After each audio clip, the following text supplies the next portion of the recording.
ఇప్పుడు నా screen name మీకు షేర్ చేసినట్లయితే మీరు చూడగలుగుతారు. ఇది కంపెనీ గ్రోత్‌లో ఉందా అంటే ఉందని చెప్తున్నాం. మనం ఈ వీడియో చేసే నాటికి సమయానికి చూస్తే రూ. 1,700 దాని ప్రైస్ ఉంటే 2,400 మన మోడల్ ప్రకారం అంచనా కట్టినటువంటి ఫెయిర్ ప్రైస్. అంటే ఇంకా ఎంత ఉంది? 43% పెరగటానికి ఛాన్స్ ఉంది. అదొక్కటే కాదు భారతీయ ఎయిర్‌టెల్‌లో పాజిటివ్. బ్రహ్మాండమైన పెద్ద కంపెనీ దాదాపుగా 10,00,000 కోట్ల మార్కెట్ క్యాప్ ఉంది. దీనికి అడిషనల్‌గా ఆ మధ్య కాలంలో గవర్నమెంట్ సుప్రీం కోర్ట్ ఇచ్చిన రూల్స్ ప్రకారం బాగా ట్యాక్స్‌లు పడటంతో అన్నీ కూడా కుదేలైపోయాయి ఎక్సెప్ట్ రిలయన్స్.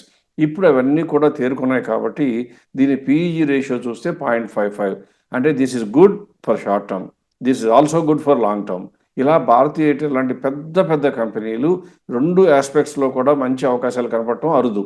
అందువల్ల ప్రతి ఒక్కళ్ళు వాళ్ళ దగ్గర స్టాక్స్ కనుక లేనట్లయితే గ్యారంటీగా కొనుక్కోవలసినటువంటి సమయం. సో అందువలన Bharti Airtel according to me is a definite favourite for anybody's investment portfolio.